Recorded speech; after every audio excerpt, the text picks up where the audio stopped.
Hello everyone, welcome back to Challenge to Build. My name is Paul Michael. I want to welcome you back to my latest video after having Thanksgiving break off. First and foremost, I want to right off the bat say thank you to all of my new subscribers. I think I hit 16 or 17 new subscribers since my last video almost 2 weeks ago. So first and foremost, thank you for subscribing. I really appreciate it, and I wanted to make sure I recognize that before I do anything else. On the off time, I did manage to spend a little bit of time putting in the front axle again, getting everything mocked up, set into place. With that, one of the things that we're going to have to do is modify or readjust the drag link, center link, with the axle in the final resting place. As far as being bolted in, I was able to drop it on the lowest setting on my shackle. So with that, we are going to have to come in here and modify the drag link once again. I told you before, it seems like everything I do is 2 or 3 times just because I build as I go. Not a big deal. That's why we like to challenge to build.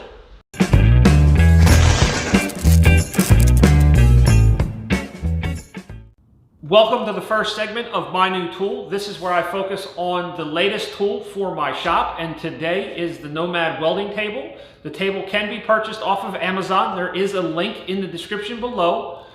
It is an affiliate link, which allows me to make a small commission on the sale at no additional cost to you. The table itself is 20 inches wide by 30 inches long. It weighs approximately 35 to 40 pounds. The table is adjustable in height, up and down. There are 4 factory presets on the sides, which you use the pins and the lock knobs to use as far as height.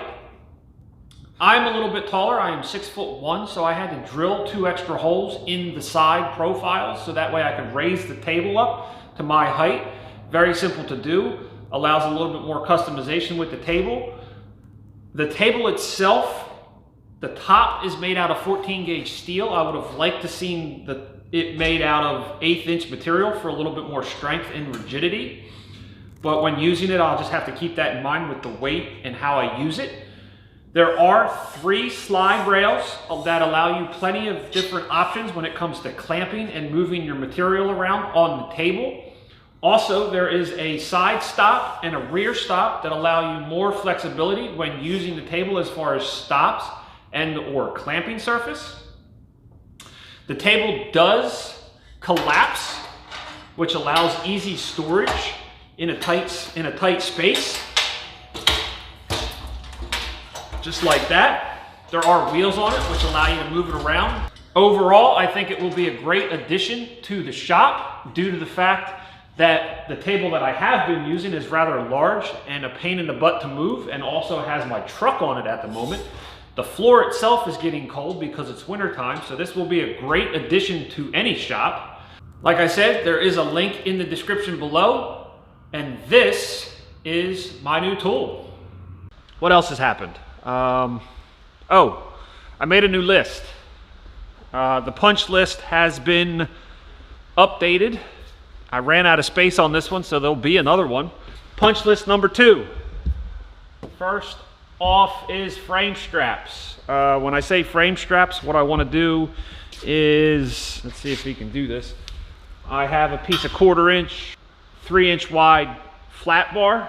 And when I say frame straps, what I'm going to do is I'm going to come in and put a frame strap in this area here to tie in the frame from the piece that I put in, to just add a little bit more structure and strength and rigidity in the frame. Not that it would need it, but like I said, I do tend to overkill, and in this case, with the fact that I'll probably end up towing with this, for this, more is better. So that is frame straps.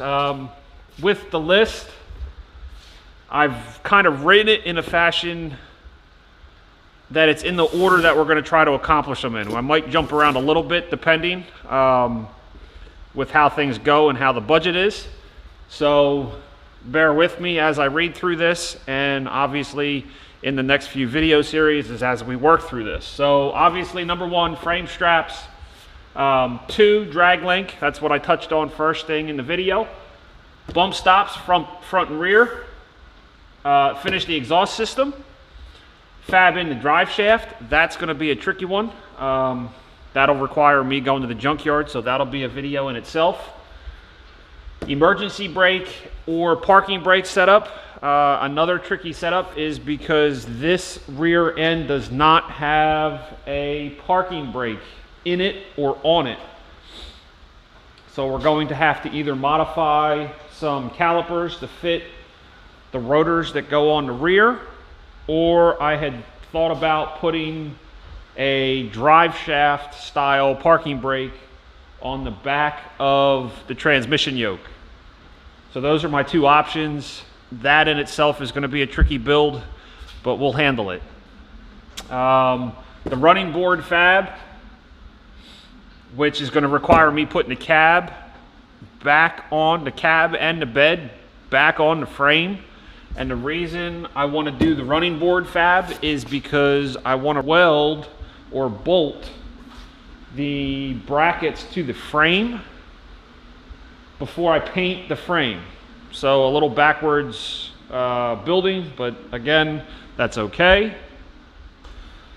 Next on the list is paint the frame and the parts. So the frame plus all of the parts, gas tank, the rear, the front axle, the springs, all of the components, all of the bars, all of the brackets, any piece that was removed to paint it. So that's way here, all the painting and the parts, at least for the frame and suspension, are complete. Once the painting is done, we'll do assembly of the front end, assembly of the rear end. We'll install the gas tank. Once all of that is complete, we will run brake lines, air lines, and fuel lines. Hopefully by then we will be able to permanently drop the body and the bed back on the frame. Once the body goes back on, we will be able to do the intercooler fabrication and install. And the last one that I was able to fit on this list was the clutch, cable, and clutch assembly. So a lot of work still ahead. It was nice to take the break over Thanksgiving. I hope all of you enjoyed your time off and your rest as well. And with that, we're going to get back to work. So first up on the list is the frame straps. That is going to be what we tackle today for the rest of this video. Enough talking. We got to get some work done. Let's go.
All right, so now that I got the frame straps cut and cleaned, you saw me come in and have to grind the welds and clean the surface of where they are going to sit, so that way they sit nice and flat against the frame.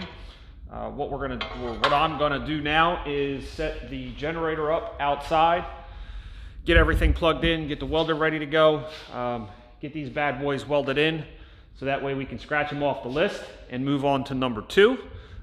In the video earlier, you heard me talk about the Nomad welding table.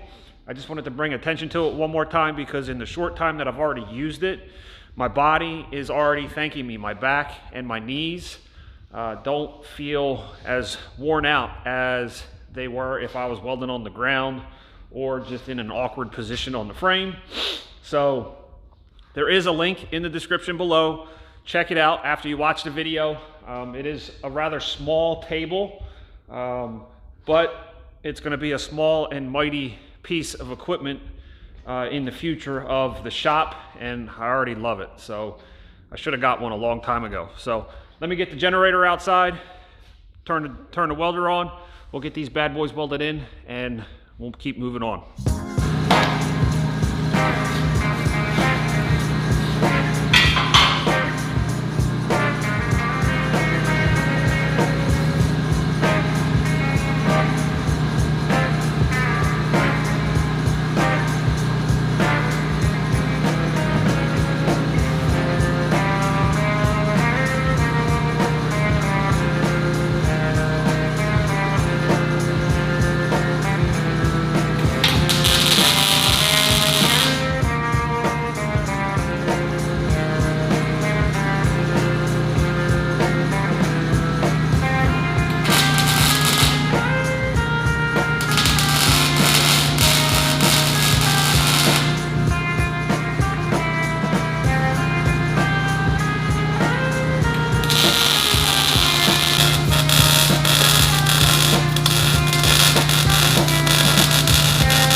Well, after about an hour's worth of work, the frame straps are welded in and cleaned up a little bit. This is solely function over form. I'm not really going, like I said earlier in the build, I'm not really going for perfection as far as like smoothness of welds and different things like that. It's strictly function over form. So we got the straps welded in on both sides. That will allow me to do another one of my favorite things, and that's cross something off of a list. So we're gonna get up and go over here and cross this bad boy off of the list. It has been a couple weeks since I spent any real amount of time in the garage, and and it feels really good to get back out here and work on the truck and shoot some videos for all of you. As you can see by the breath, I don't know if you can see it. Let's see if I can. It's getting awfully cold out here. But number one is now scratched off the list. We are going to focus on the drag link in the front end as far as the steering for the next video. I want to say thank you for hanging out with me through the entire video. I will see you next week for another episode of Challenge to Build. My name is Paul Michael. Get out there, go challenge your own build, and I'll see you in the next video.